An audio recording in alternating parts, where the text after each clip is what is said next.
Hey folks, Rob from the Doctor Who Show here. You know, we often joke on the show that when we have a podcast episode in the tube and ready to launch, some major news will break that day that can't be on the episode because we've already recorded it a few days earlier.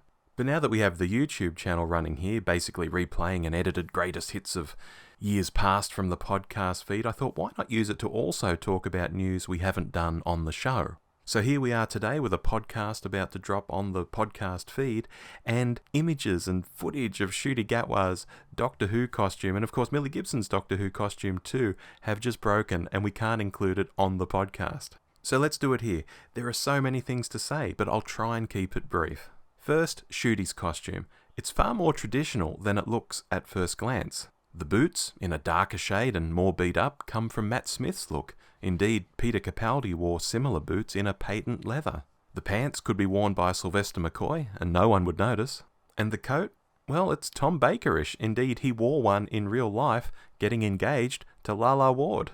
The really new thing, and the splash of colour of course, is the t-shirt, which, aside from being quite bright, seems to have had its neck chopped off and is possibly a crop top. It doesn't ride up very high, but it's certainly not tucked into his trousers either. On the whole, I like it. Millie, meanwhile, is wearing a very practical look. Combat boots, stockings, and shorts look precisely what you want to be wearing, running around a quarry in the home counties. The question now, however, is how long will these looks last? Companions changing clothes is pretty much a given, but doctors can go one of two ways. Either this is the Ncuti look, and we'll just see little variation over the next few years, the obvious change would be the t-shirt, or this is just one of a number of looks that he'll have. For recent examples, Jodie Whittaker's Doctor barely changed looks across her entire run. We had some different coloured t-shirts on the whole, occasionally a coat change to a darker look, but that was very late in her run, and some very rare outings outside of that, for example the tuxedo look in Spyfall, or the slight costume change in The Haunting of Villa Diodati.